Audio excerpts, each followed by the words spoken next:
சரி அதில் முதலாவது இதில் ரெண்டு இதில் நோக்கங்கள் விளங்கும் வழியிலொலியின் கரிய துணிதலும் முனைவு வலுவ துணிதலும் தான் இந்த பரிசோதனைக்கு ரெண்டு இலக்கு. இந்த பரிசோதனையை ரெண்டு வழியில நாங்கள் பார்க்குறோம். ஒன்று ஒரே ஒரு இசைக்கவையை பயன்படுத்துகிறோம். ஒரே ஒரு வெல்நான் ஃப்ரீக்வென்சி மிக அறியப்பட்ட அதிர்வனுடைய இசைக்கவை ஒன்றை பயன்படுத்தி வழியிலொலியின் கைப்புனை வலுவையை துணிதல். ரெண்டாவது வந்து எங்களுக்கு ஒரு இசைக்கவை தொகுதி செட் ஆஃப் டியூனிங் போக்க யூஸ் பண்ணி இந்த பிராக்டிக்கை செய்ய போகிறோம். சரிதான், ரெண்டு வழியில செய்ய போறோம். ஆனால் இலக்கங்களுக்கு ரெண்டு தான், வழியில் ஒலியின் கதையை துணிதலும் முனைவு வலுவ துணிதல். ரைட், அதுக்கு முதல் நாங்கள் வழியில் ஒலியின் கதை தங்கி இருக்கிற நேர்மைகள் நாங்கள் படிச்சிருக்கோம். மூன்று விஷயத்தை மட்டும்தான் வழியில் ஒலியின் கதை தங்கி இருக்கு. ஒன்று வெப்பநிலை, மற்றது ஈரப்பதம் ஹியூமிடிட்டி, டெம்பரேச்சர், ஹியூமிடிட்டி அண்ட் காற்றின் வேகம். காற்று ஊடகம் அசையும் என்றால், காற்று வீசும் என்றால் எதிர என்ன காற்று வீசுற திசையிலேயே ஒலி போகும் என்றால் கூடும், காற்று வீசுற திசைக்கு ஒலி எதிராக போகும் என்றால் குறையும், சாய்வா போகலாம் கொஸ்டின் எடுத்து பார்ப்போம். மூன்றே ஃபேக்டர்ல மட்டும்தான் என்ன செய்யுது, வழியில் ஒலிங்கிறது அங்கே இருக்கு. சரி ரைட், அடுத்தது முனைவு வலு என்று சொல்லுவோம். முனைவு வலு அங்கே இருக்கிறது ஒரே ஒரு விடயத்துதான், அது இந்த குழாயின் விட்டம். என்ன குழாயின் விட்டம் அது பரிசோதனை ரீதியாக அறிஞ்சிருக்கீங்கன்னா இந்த ஏரையில தசமான மடங்கு என்ன 0.6 டைம்ஸ் ரேடியஸ் ஆயிருக்கும். இதுல வர முனைவு வலு. முனைவு வலு ரைட், முனைவு வலு வேண்டாம் என்னென்று பிள்ளைங்க தெரிஞ்சிருக்கணும். அதெல்லாம் தெரியும் உங்களுக்கு. பேரை நாங்கள் தண்ணிக்குள்ள அமர்த்தி போட்டு இதுக்கு நிற்கிறது சொல்லுவோம் வழிநிலை ஞாபகம். அப்ப இதுல நாங்கள் இசைக்கவையை பிடிச்சி அதில் செய்ய இந்த இசைக்கவையின் நுனி வளிமூல குறுக்குற அடிய வாங்கி படுவலை போய் நீர்மை பிறவில் தெரிஞ்சு வந்து படுவலையும் தெரியலையும் மேற்பொருந்தை அடைஞ்சு இதுக்குள்ளே என்ன உருவாகிறதால்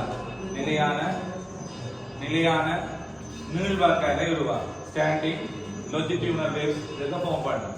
சரிதான், அதுக்குரிய படம் தான் இதுல காட்டி இருக்கு. பாருங்க, இதுல இசைக்கவையை அடிச்சு பிடிக்கிறோம். அடிச்சு பிடிக்க படுவலை போகும், நீர்மை பிறப்புல தெரிஞ்சு வருது. இது படுவலை, இது தெரியலை. இது ரெண்டும் மேற்பொருந்தை அடைஞ்சால் இதை சொல்றது நிலையான நீள்வாக்காலை இருக்க உருவாகும் போது வளிமூல குரு என்ற அதிர்வை அடிப்படை நிலையில காட்ட சொன்னார். இதைதான் நீங்க காட்ட வேண்டும். அடிப்படை நிலையில வளிமூல குரு என்ற அதிர்வை குழாய் வரைந்து காட்டுகின்ற இறக்குகிறோம். மேட்டோனி பிரஷர் தான் அலை வடிவதற்கு சொன்னால் இறக்குறீங்க. இதை சொல்றது மேட்டோனி பிரஷர் தான். சரிதான், இந்த அலை வடிவில் இறக்குகிறோம். இது தன்மையான இடப்பெயர்ச்சியை திருப்பி போட்டு இந்த மூலக்கூறு கிடையாது போட்டு அந்த டிப்போல கனெக்ட் பண்ணி விட்டால் இப்படி ஷேப்ல சரியா. ரைட், இதுல வாங்குறது λ/4. இதுல வாங்குறது கணு நோட் சொல்லுவோம், இது ஆன்டி நோட் சொல்லுவோம். இதுதான் அடிப்படை நிலையில எங்களுக்கு வருது. சரியா, அப்ப முதலாவது பிராக்டிகல் ஒரே ஒரு இசைக்கவையை மட்டும் பயன்படுத்தி நாங்கள் பரிசோதனை செய்தோம் என்றால் முதலாவது அடிப்படைக்கும் அடுத்தது முதலாம் மெய்டோனிக் என்ன ஃபண்டமெண்டல் ஃபர்ஸ்ட் ஆர்டர் டோன். இந்த அடிப்படைக்கு முதலாம் மெய்டோனிக்கு நாங்கள் பரிசோதனை செய்ய வேண்டும். இந்த ரெண்டும் செய்வதன் மூலம் எங்களை இலக்கை அடைந்து கொள்ள முடியும். சரியா, நம்ம முதலாவது உங்களுக்கு தெரியும் அடிப்படையில இங்க உருவாத அலை வடிவம் λ/4 என்று சொல்லுவோம். அந்த நேரம் வழிநிலை நீளம் திரவ மேற்பரப்பிலிருந்து மேல் முனைக்கான அந்த நீளம் L1 அதோட சேர்த்து E கூட்டுற இந்த ரெண்டு கூட்டல் தான் வழிநிலையின் நீளம் length of Yakolam என்று சொல்றது L1 + E இருக்கு. அப்ப λ/4 என்றது L1 + E. அதுல நாங்க L1 எழுவாய் நிலை கொண்டு வர λ/4 - E. இதேபோல் அடுத்த பொருத்தமான நீள்வாக்க அலை உருவாகிற அலை போல முதலாம் மெய்டோனிக் சக்சசிவ் ரெசனன்ஸ் ஸ்டேட் என்று சொல்றது. அடுத்தடுத்து வார கருவி நிலைகள். இப்ப ஃபர்ஸ்ட் ஆர்டர் டோன். அப்ப இதுல வாரது திரவ மேற்பரப்புக்கு மேல இருக்கிற நீளம் குழாயின் விளிம்பு வரைக்கும் என்று அதுக்கு மேல முனைவுகள் இருக்குது. ஆகவே இதுக்கு உருவாக அலை வடிவம் λ/2 λ/4 ரெண்டும் கூட்டினால் 3λ/4 என்று வரும். அது L2 + E ஆக இருக்கு. L2 என்பது 3λ/4 - E என்று எடுத்து வைப்போம். சரிதான், இந்த எடுத்த ரெண்டு கோவையில இருந்து நாங்கள் என்ன செய்ய போறோம், இந்த ரெண்டு கோவையில இருந்து ரெண்டுல ஒன்றை கழித்தம் என்றால் ரெண்டுல இருந்து ஒன்றை கழித்தம் என்றால் இது வேற L2 - L1 λ/4 λ சமம் இப்படி ஒரு கோவை வரும். அதுல இருந்து V காண்பதற்குரிய கோவை வரும். சரியா, அளக்கப்பட்ட கணியமும் பெறப்பட்ட இசைக்கவையின் அளவன் சார்பாக V ஐ நாங்க வெளிப்படுத்தினோம் என்றால் V சமன் 2 times F into L2 minus L1 என்று வரும். இது வழியிலொலியின் கடிய துணியிட முறை. சரி, இரண்டாவது இதுல இருந்து முனைவு வலு எப்படி துணிக்கிறோம் என்று சொன்னால் முதலாவது சமன்பாடு இந்த ஸ்டார் என்று வைக்கிறோம், இல்ல டபுள் ஸ்டார் என்று வைக்கிறோம். இதுல எங்களுக்கு இதை மூன்றாக்கணும். ரெண்டா எல்லைக்கு சமனா வரும். மூன்றாக்கிறதுக்கு இந்த சமன்பாடை மூன்றாவது பெருக்கப்படும். பெருக்கி இருக்கிறோம், மூன்றாவது பெருக்கி இரண்டாவது சமன்பாடோட சமப்படுத்தும். சமப்படுத்துங்களுக்கு 3 இந்த சமன்பாடு வரும். அதுல இருந்து E ஐ தெளிவாய் நிலை கொண்டு வரோம், சப்ஜெக்டா இருக்கும். சரியா? இது E, நீங்க 3E என்ன வரைங்க 2E என்று வரும். இது 2 ஆல பிரிச்சு. சரியா? இதான் முதலாவது பிராக்டிகல் இருக்கிற எங்கட இலக்கு. சரியா? ஒரே ஒரு இசைக்க வைக்க மாட்டேன் இந்த பெருசோனை செய்யும். இதுல இருக்கிற அடுத்த வரிவு நிலை 2ஆம் நியூட்டன் அதை எடுக்கிறது எங்களுக்கு பெருசோன ரீதியா கடினமா இருக்கிறதுக்கான காரணம் முதலாவதுலேயே கேட்கிற ஒலியில சரிவு குறைவா இருக்கு. இரண்டாவது வரிவு நிலையில் கேட்கிற ஒலி சரிவு இன்னும் குறையும். மூன்றாவது இன்னும் குறைவா இருக்கு. ஆகவே அடுத்துள்ள பரிவு நிலைகளை பெறும்போது கிடைக்கிற பரிவு நிலையில கிடைக்கிற ஒலிச்சரிவு குறைவடைவதை நாம உணர முடியாத ஒரு பிரச்சனை பரிசோதனையிலே ஏற்படும். இதுதான் எங்களுக்கு இங்க சிக்கல் வருது. சரியா?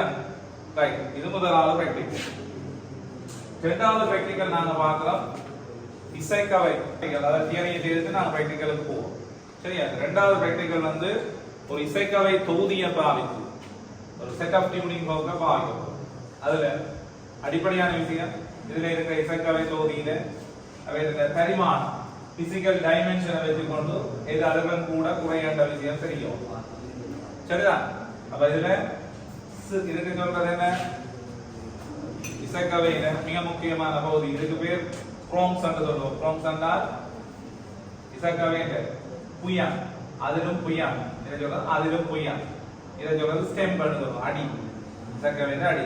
அப்ப இங்கதான் நாம பிடிக்க வேணும். சரிதான்? இங்க அப்படி கேட்க இது இந்த அளவு என்ன அதிர்வா இருக்கு, குரோம் இந்த அதிர்வு குறுக்கு அதிர்வா இருக்கு. இந்த ஸ்டெப்புக்குள்ளான அது என்னவா இருக்கு, நீள்வாக்கு அதிர்வா கடத்தணும். சரியா? நீள்வாக்கு அதிர்வா தான் இதுக்கு அளவு, இதுக்கு இது குறுக்கு அதிர்வு. சரி, ரைட். இனி இது இந்த டைமென்ஷன்ல அதிர்வன் கூடிய இசைக்கவை அதிர்வன் குறைஞ்ச இசைக்கவைய பௌதிய பரிமாண வச்சுக்கொண்டு எங்களை அடையாளப்படுத்த தெரியும். அதுல மிக முக்கியமானது சிறிய அதிலும் புயத்தையுடைய இசைக்கவை வந்து அதிர்வன் கூடியதாக இருக்கு. சரிதான்? அதிர்வன் கூடியதாக இருக்கு. இதுல பாத்தீங்கன்னா இந்த அடியில் எழுதி இருக்கு 512 ஹெர்ட்ஸ். இதுல எழுதி இருக்கு 512 ஹெர்ட்ஸ். அதே போல இதுல இருக்கிறது சொல்லுங்க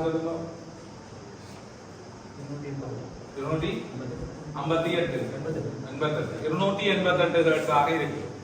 இது புயத்துல லென்த் கூடி. சரிதான்? அப்ப முதலாவது படிக்கிறத சொல்லியா? ஓகே, அடுத்த விஷயத்துக்கு போவோம். இப்படி இதுல இருக்கிற ஒவ்வொரு முதலாவது பரிசோதனையை தொடங்க முதல் இதுல முதலாவது கேள்விங்களுக்கு முதலாவது பரிசோதனையை தொடங்க முதல் முற்காப்பு செய்யப்படும் ப்ரீகாஷன் என்று சொல்றோம். ப்ரீகாஷன் என்பது என்னன்னா இந்த பரிசோதனைக்கு உங்களுக்கு 6 இசைக்கவை தந்திருக்கு. சரிதானே? 6 இசைக்கவை தந்திருக்கு. 6 இசைக்கவை தந்திருக்கு. இந்த 6 இசைக்கவைக்கும் இந்த 6 இசைக்கவை உங்களுக்கு பரிசோதனை தந்திருக்கு. இந்த 6 இசைக்கவைக்கும் இந்த குழாயின் நீளம் போதுமானதா என முதல்ல உறுதிப்படுத்துறது. சரியா? 6 இசைக்கவைக்கும் இந்த குழாயின் நீளம் போதுமானதா என உறுதிப்படுத்தும். இதுதான் பரிசோதனையின் முற்காப்பு. அளவீடு எடுப்போக்கு முதல் நீங்க செய்ய வேண்டிய விஷயம். இதை கன்ஃபார்ம் பண்ணி கொடுத்தால் பரிசோதனைக்குள்ள நாங்கள் தொடங்க வேணும். அளவீடு எடுக்க தொடங்குறது அதிர்வெண் கூடிய இசைக்கவையிலே. பரிசோதனையை செய்யோக்கு முதல் நாங்க பாவிக்கிற இன்ஸ்ட்ருமெண்ட் குழாயின் நீளம் போதுமான செக் பண்றதுக்கு அதிர்வெண் குறைந்த இசைக்கவைக்கு பரிவு கிடைக்குதுண்டா மிச்சம் இல்லாததுக்கு கிடைக்கும் என்றது நிச்சயப்படுத்தப்படும். சரியா? ரைட். அப்ப முதலாவது என்ன செய்யணும் பண்ற பேரமும் முதலாவது தண்ணிக்குள்ள குழாயை வைக்கிறார். தண்ணிக்குள்ள குழாய் ஃபுல்லா வைக்கிறார். வச்சு அதில் இசைக்கவை என்ன செய்யலாம், அதுல செய்யுது என்ன பிராக்டிஸ் செய்ய போறோம். அப்ப உங்களுக்கு பார்க்கலாம். முதலாவது அதில் இசைக்கவை எந்த பிடிக்கணும்ன்றதை கேள்வி. ரைட். அதே விசைக்கவை எந்த பிடிக்கணும்னு என்ன ஆன்சர் சொல்லுவீங்க? திறந்த முனைக்கு சற்று மேலே எங்க இருக்கணும்?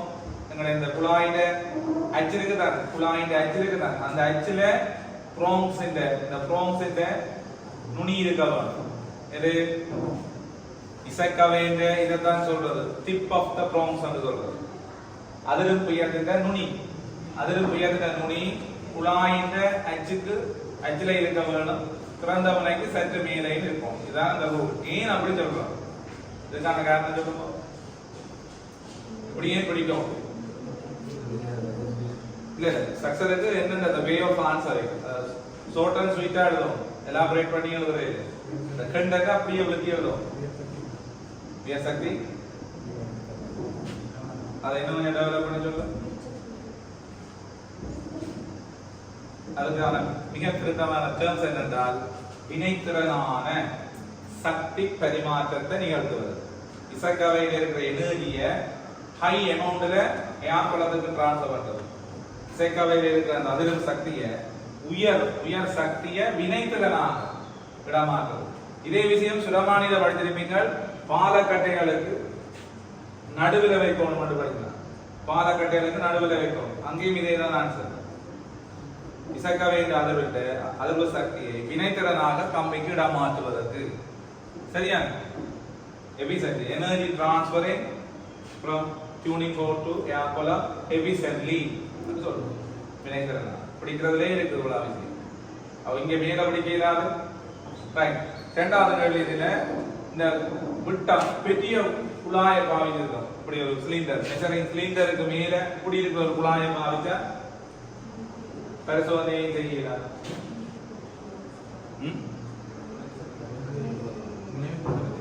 முனைவுக்கு தான் மூட வேறு, அது ஒன்றும் சரி. வேற என்ன பிரச்சனை? அறிவு நிலம் சொல்வது கஷ்டம். அதுங்களுக்கு என்னண்டா உதாரணமா சொல்றேன். இந்த பிராக்டிகல் நினைக்கிறேன். இதுல 2 பேர் 2 பிராக்டிகலை நான் விளங்கப்படுத்துறதை விட 50 பேர் 2 விளங்கப்படுத்துறதுக்கும் 2 பேர் பிரச்சனையானது.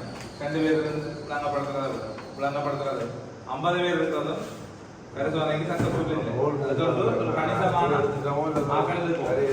அதே மாதிரிதான் இருக்கிற மழை நிறத்தை திணிவு இதனால அதிரை செய்து அவை உலப்பான ஒலி எழுப்பக்கூடிய அந்த கணிசமான திணிவு அந்த 2.5 சென்டிமீட்டர் விட்டமுடைய குழாயால் தான் ஏற்படுத்த முடியும். பெரிய குழாய் எடுத்தீங்க என்றால் வேற சக்தி அதை அதிர வைக்கிறதுக்கு போதாமை இருக்கும். ஞாபகம் ஏற்படம் இல்லை. வழித்தனி அவ்வளவு அதிரை செய்யறதுக்கு இவராக இயலாமல் கருவி கிடைக்கும். ஆனா உஜப்பான ஒலி கேட்கிறது சக்தியான என்ன இன்டென்சிட்டி குறைய போகும். விளங்குதான். அதே மாதிரி நெரோ டியூபை பாவிச்சா என்ன இது நல்லா சரியான சின்னனான குழாயை பாவிச்சா அங்க வழித்தறிவு குறையும். அப்ப என்ன செய்யாது? நிறைய ஒரு குறிப்பிட்ட வழித்தறிவு இருந்தால் தான் உரப்பான ஒலியாக சேர்ந்து எழுப்புவிடும். அப்ப உரப்பான ஒலி எழுப்பதற்கான வழித்தறிவு போதான். சரியா? அப்படி பிரச்சனை இருக்கு.